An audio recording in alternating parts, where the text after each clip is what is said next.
Sa kaibuturan ng nayon ng Atominovka, na matatagpuan sa rehiyon ng Transbaikalia Krai sa Rusya, may isang pabrika na abala sa paggawa. Araw at gabi, abala ito sa pagkukumpuni at pagpapanumbalik ng kagamitang militar ng Rusya para maipadala sa mga harapan sa Ukraine.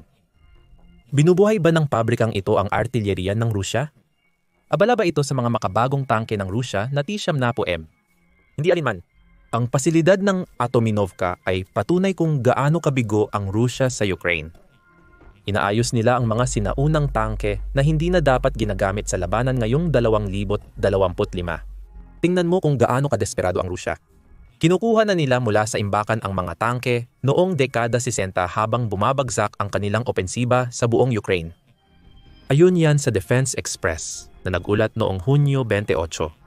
Ganun na lang kadesperado ang sitwasyon ng mga tangke ng Rusya, kaya napipilitan si Pangulong Vladimir Putin na gamitin ang mga luma at hindi na ginagamit na sasakyang pandigma para mpunan ang kakulangan. Hindi ito naging lihim. Noong nakaraan, maraming ulat na si Putin ay umaasa sa mga tangke mula pa noong panahon ng Soviet noong dekada 70 para mapanatili ang presyon sa Ukraine. Pero ngayon, naubos na ang mga inventaryo mula noong 1970. Dahil dito, napilitan ang Russia na maghukay pa ng mas luma pang tangke para dalhin sa labanan sa Ukraine ang T-62. Ayon sa Defense Intelligence ng Ukraine o Defense Intelligence of Ukraine, kasalukuyang nagtatrabaho ang planta sa Atominovka sa pagpapanumbalik ng mga sinaunang tangke na ito. Kapag natapos na ang trabaho, ipinapadala ang mga tangke sa mga imbakan sa silangang militar na distrito ng Russia kung saan naghihintay ang mga ito hanggang utusan ni Putin na ipadala sila sa harapan.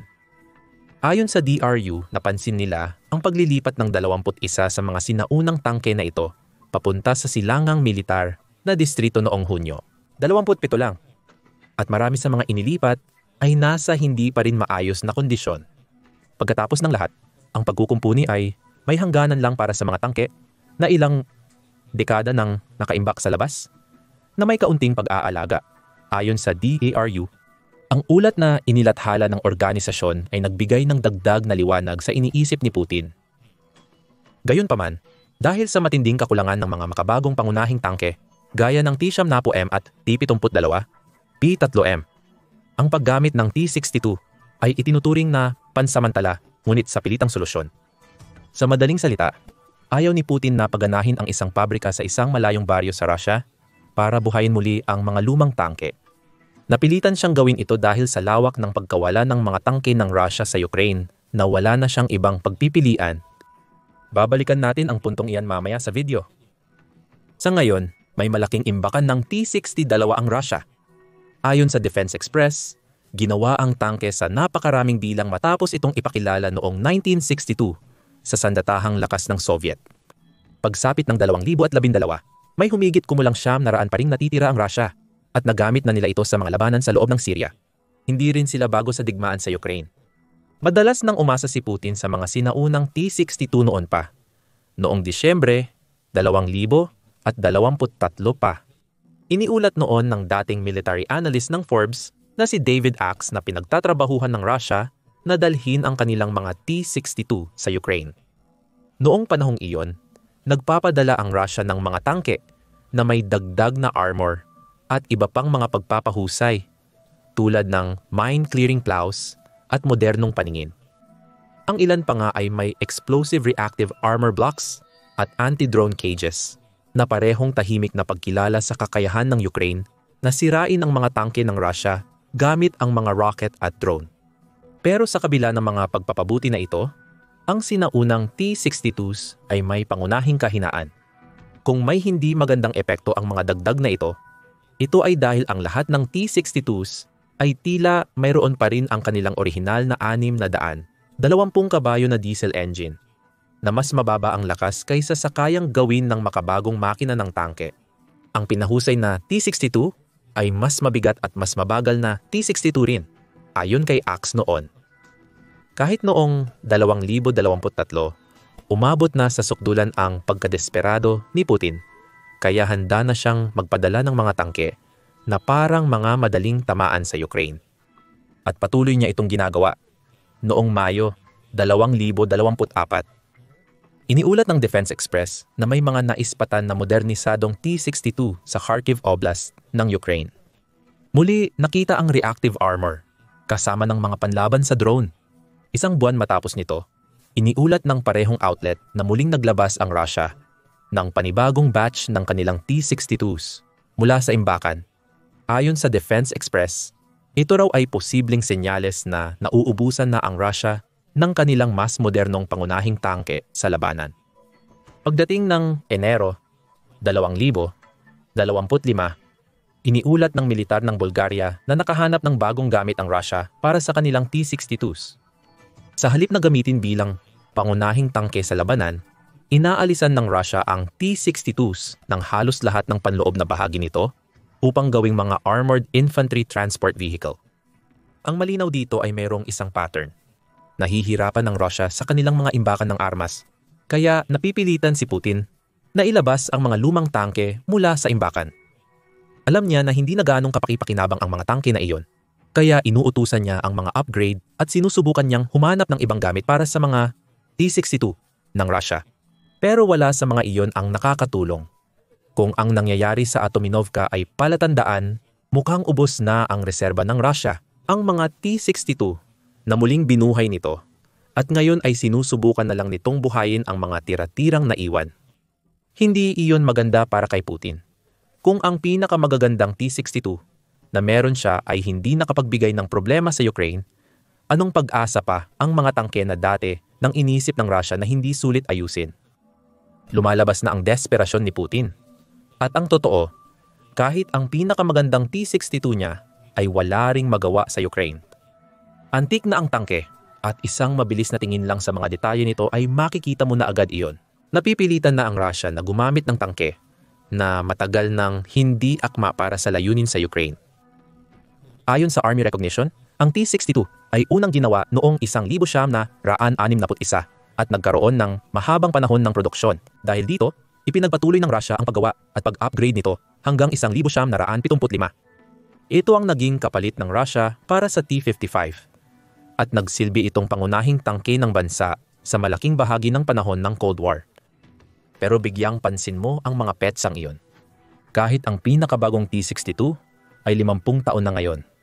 Ang mga mas bagong bersyon ng tangke na iyon, ang malamang na nasa pinakamagandang kondisyon noong nagsimulang magpadala si Putin ng mga T-62 sa Ukraine. Noong 2023 at 2024, ang mga nire-refurbish sa Atominovka ay malamang na mas malapit na sa 60 taon ang tanda. Ang bawat T-62 ay may kasamang 115 mm smoothbore, 2A20 kanyon na kayang magpaputok ng high explosive na mga bala sa layo na hanggang 19,000 talampakan. Kung ito ay kompleto ang kagamitan, ang tangke ay magkakaroon ng 40 ng mga bala na ito na kaya nitong iputok sa bilis na mga 4 kada minuto. Mayroon ding 7.6 na 2 mm Pulemyot Kalashnikova Tankovi machine gun na nakakabit sa tabi ng pangunahing kanyon, at ang mga mas bagong modelo ng tangke ay may dagdag na 12.7 mm DSHKM machine gun. Lahat ng ito ay medyo epektibong mga sandata at kayang magdulot ng pinsala sa target kung makakalapit ang T-62. Pero iyon ang problema. Ang mga T-62 ay sobrang luma at hindi na gaanong nakakagalaw. Kaya madalas silang nahihirapan makakuha ng posisyon sa labanan na magpapabisa sa kanilang mga sandata. Makikita ito sa baluti ng tangke, na mga 3.9 na pulgada ang kapal sa harapan. At hindi ito kayang pigilan ang tama ng isang eksaktong drone o makabagong rocket strike, lalo na kung ang huli ay isang 2-stage rocket na kayang tumagos sa baluti.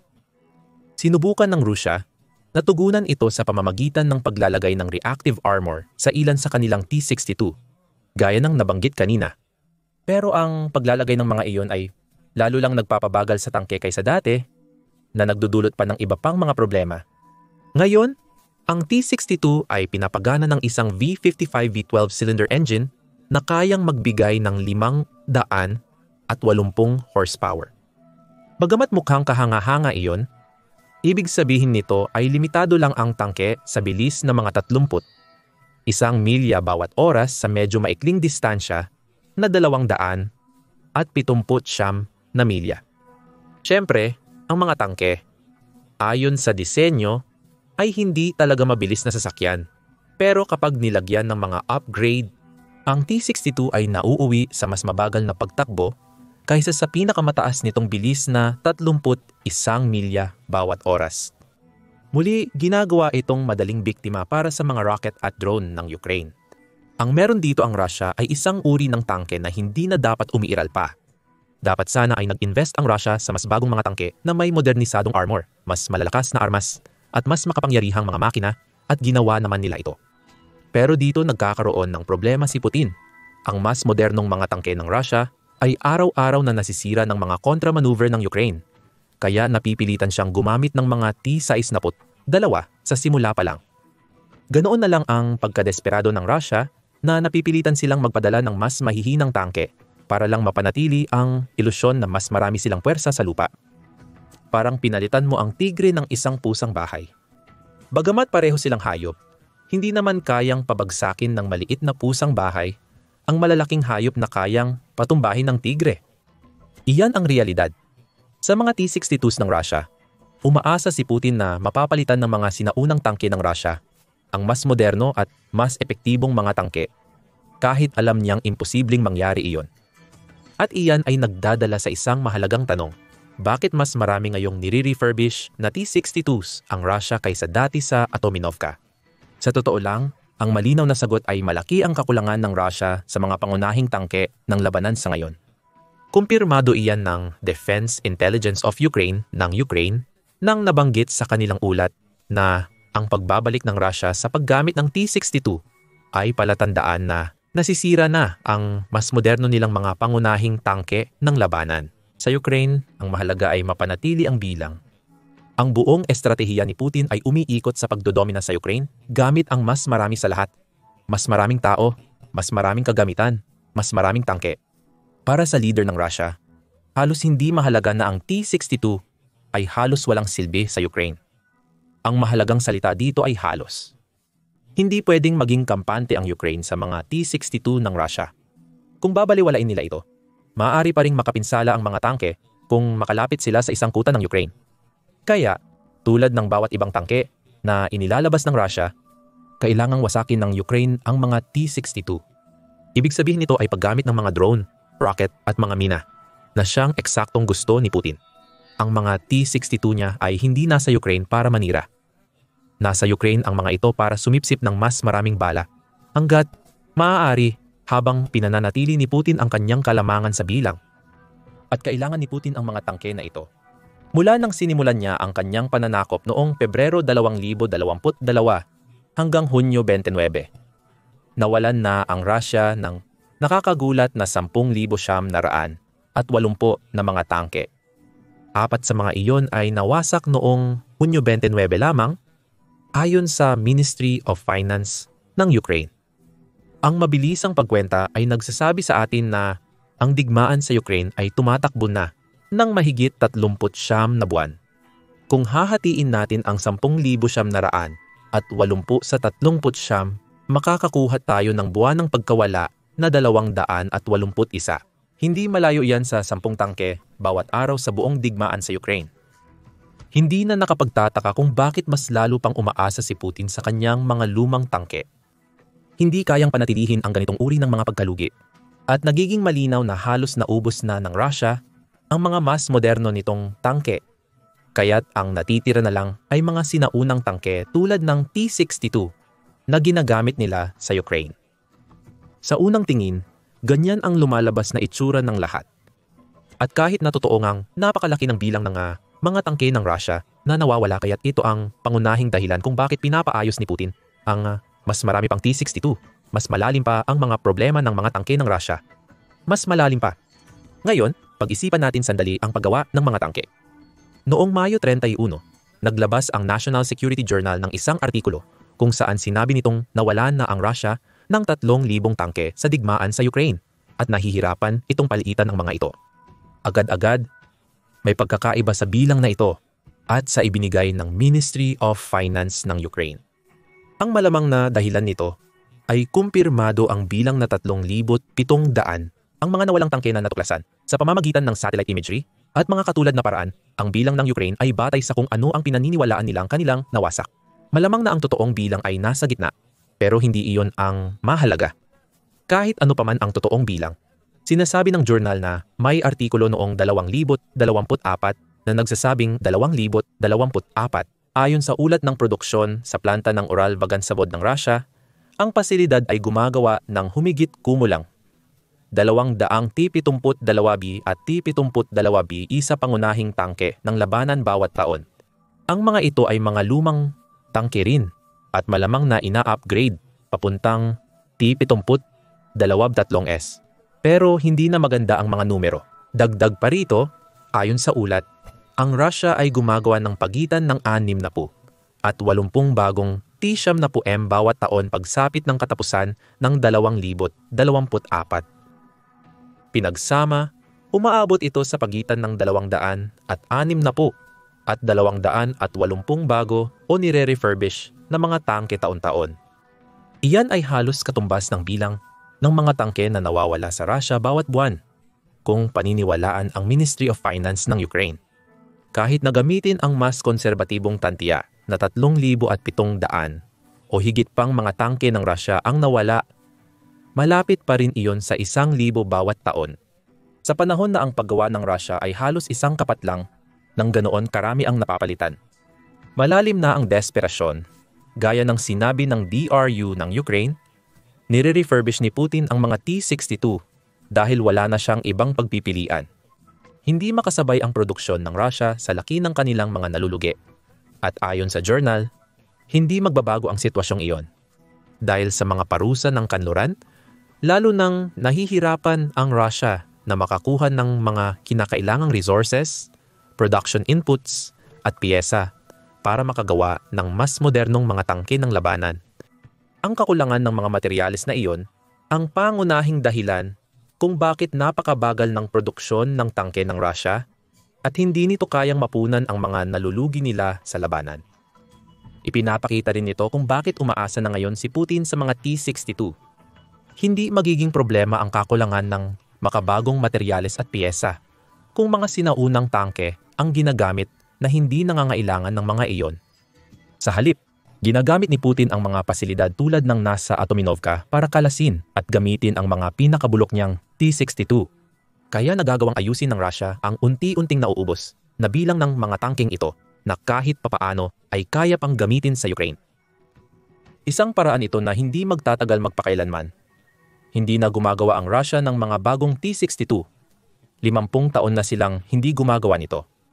Gaya ng madalas mangyari sa digmaan sa Ukraine, inuubos ni Putin ang mga lumang inventaryo na ito para lang mapanatili ang kanyang pananakop. Pero mas malalim pa diyan. Nakakatuwang isipin, may mga bagong ulat na nagsasabing nagawa ng Russia na makahanap ng paraan para malusutan ang ilan sa mga problemang dulot ng mga sanksyon na ito. At kamakailan lang ay nagawa nilang palakasin ang produksyon ng T-70M. Ayon yan sa Euromaidan Press, na nag-ulat tungkol sa isang pag-aaral na inilathala ng Pro-Ukraine Conflict Intelligence Team. Taliwas sa sinasabi ng National Security Journal, iginiit ng grupo na gumagawa ang Russia ng maraming T-70M. Ayon sa aming mga pagtataya, nakagawa ang Uralbagansavod ng 60 hanggang 70 T-70M tanks noong 2022. Noong 2023, sa gitna ng mga pagsisikap na paigtingin ang industriya ng depensa, maaaring tumaas ang produksyon sa 140 hanggang 180 tangke. At pagsapit ng 2024, maaaring lumampas na ito sa 200 unit kada taon at posibleng umabot sa produksyon ng 250 hanggang 300 tangke bawat taon ayon sa ulat. Bilang konteksto, ang United States ay gumagawa ng humigit kumulang 70 ng kanilang M1A2 kada taon sa kasalukuyan. Kung tama ang mga numerong ito, ibig sabihin ay na-triple ng Russia ang produksyon ng T-70M simula nang ilunsad ni Putin ang kanyang pananakop noong 2022. Oo nga, kahit umabot pa sa 300 T-70M kada taon, ay malayo pa rin sa sapat para mapunan ang malalaking pagkalugi ng Russia. Gayunpaman, mahalaga ring tandaan na ang T-70M ang pinakamahalagang tangke ng Russia. Ito ang pinakamakabagong pangunahing tangke ng labanan na maiaalok ng Russia. Kung susundin ang lohika, dapat ay nagpapadala ang Russia ng mas maraming ganitong tangke sa Ukraine hanggat kaya nila. Pero hindi nila ito ginagawa. Sa halip, si Putin ay nagpapadala ng mga sinaunang T-62. Ang malinaw na tanong ay, bakit? Ang problema ng Russia sa T-90 ay gusto nitong sumayaw. Bahagyang biro lang to. Isang seryosong depekto ang natuklasan sa T-90S ng Russia na nagdudulot ng sobrang pag-ikot ng kanilang mga tore. Tinawag ng National Security Journal ang problema bilang disco head glitch. At sinasabi nito na ang aberya ay maaaring dulot ng kawalan ng karanasan ng mga crew na nagpapatakbo ng T-90S ng Russia o ng electronic failure mismo ng tangke. Ang problema sa umiikot na turret ay lumalabas tuwing ang M-turret ng T-90 ay nakakatanggap kahit kaunting pinsala, ayon kay David Hambling nang siya ay nagsusulat para sa Forbes. At kapag nangyari ito, ang T-90, ang pagkatama ng disco ay sapat na para gawing lubos na walang silbi ang tangke. Para sa Russia, ang isang turret na umiikot ng wala sa kontrol ay hindi makakatutok sa posisyon ng mga Ukrainian at nagdudulot ng matinding panganib sa sinumang crew. Sobrang kapusukan kung susubukang magpaputok habang nangyayari ang aberya. Itong aberyang ito ang naging dahilan ng pagkasira ng isang T-90M noong Enero 2024 nang magpadala ang Ukraine ng dalawang United States made M2 Bradleys para harapin ito. Hindi dapat nagkaroon ng pagkakataon ang mga Bradley laban sa tangke ng Russia, pero kilala na nagawa nilang pabagsaking ito. Habang ang mahusay na taktika ng pagliko sa gilid ay may malaking papel sa tagumpay na iyon. Iminumungkahi ni Hambling na hindi makaputok ang T-90 sa mga Bradley dahil umiikot ng wala sa kontrol ang tore nito.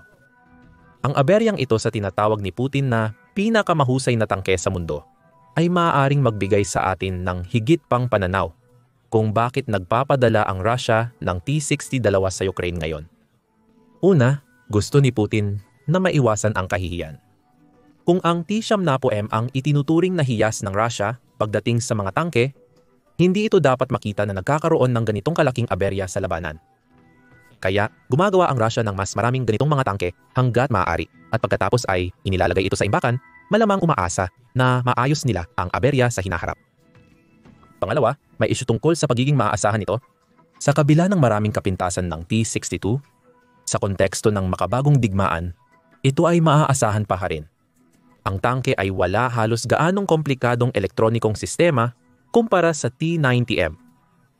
Sa pinakamababa, kayang itutok ng mas lumang tangke ang turret at magpaputok sa tamang direksyon, kahit na bihira itong magawa ng crew dahil sa mga isyung nabanggit tungkol sa T-62 kanina.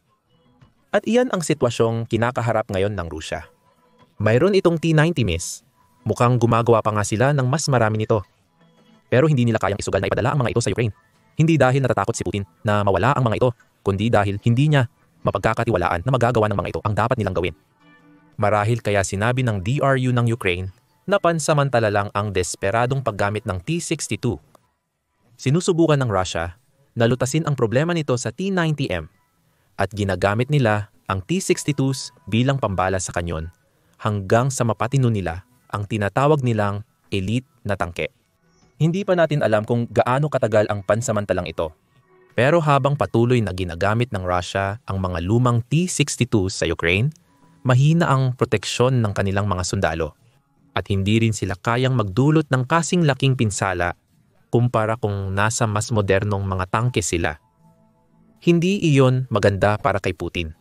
Naglunsad siya ng isang opensiba ngayong tag-init na umaasa siyang magbibigay sa kanya ng kalamangan sa mga susunod na usapang pangkapayapaan sa Ukraine. Hindi niya makukuha ang kalamangan na iyon gamit ang mga tangke na mahigit kalahating dekada na ang tanda. At kung akala mo hindi nalalala pa ang sitwasyon para sa opensiba ngayong tag-init, mukhang huminto na ito. Naipit ng Ukraine ang 50,000 tropang Ruso sa hilagang silangan nito at hindi makakatulong ang koleksyon ng mga lumang T-62. Alamin kung ano ang nangyari sa aming video at huwag kalimutang mag-subscribe sa The Military Show para sa mas marami pang balita tungkol sa desperadong pagkakamali ng Russia at mga palpak na pagtatangka ni Putin na sakupin ang Ukraine.